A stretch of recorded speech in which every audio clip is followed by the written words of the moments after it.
حضرت سیدنا امام حسین رضی اللہ تعالیٰ عنہ کی شہادت کے حوالہ سے یہ اجتماع ہے۔ امت مسلمہ کچھ آزمائشوں کا شکار ہے، کچھ ہمارے ذہن اس طرح کے ہو گئے،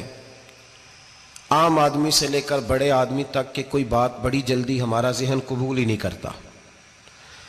کسی دوسرے کی طرف جانا یا کوئی اور بات کرنا یہ تو بڑی لمبی بات ہے، عام جو سادی باتیں ہیں وہ بھی ہمارے ذہن مشکل سے قبول کرتے ہیں،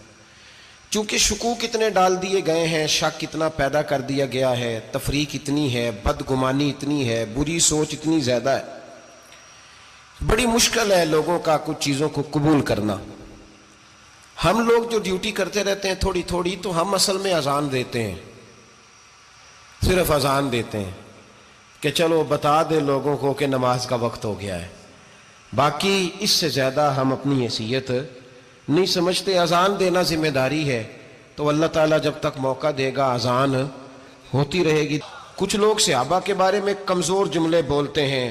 غلط باتیں کرتے ہیں، کچھ اہل بیت نبوت کے بارے میں غلط باتیں کرتے ہیں، یہ صرف سنی ہے جو حق چار یار کا نعرہ بھی کھل کے لگاتا ہے اور یہ نعرہ حیدری یا علی بھی کھل کے لگاتا ہے۔ یہ اللہ نے صرف ہمیں مقام، وہ الگ بات ہے کہ ہم لوگ سننے کو تیار نہیں، سمجھنے کو تیار نہیں کہ اللہ نے ہمیں مرتبہ کتنا عطا فرمایا ہے۔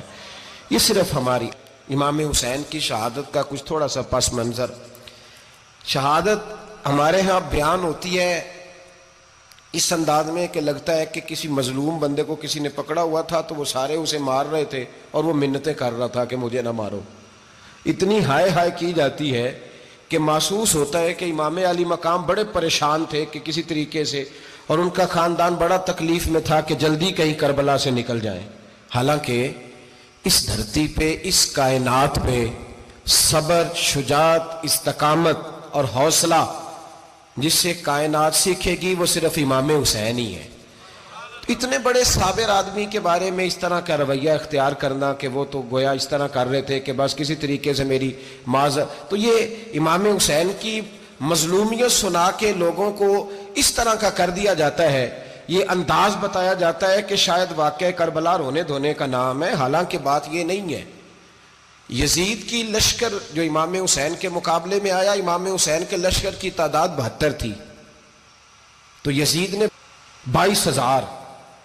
22,000 آدمی، مجھے بتائیے 72 کا 22,000 سے کو مقابلہ ہوتا ہے؟ بولیے۔ عمر بن سعد نے پھر عبید اللہ ابن زیاد کو لکھا کہ 22,000 بندے تھوڑے ہیں، کچھ بندے زیادہ بھیج۔ تو عمر بن سعد کو عبید اللہ ابن زیاد کہنے لگے کہ تو پاگل تو نہیں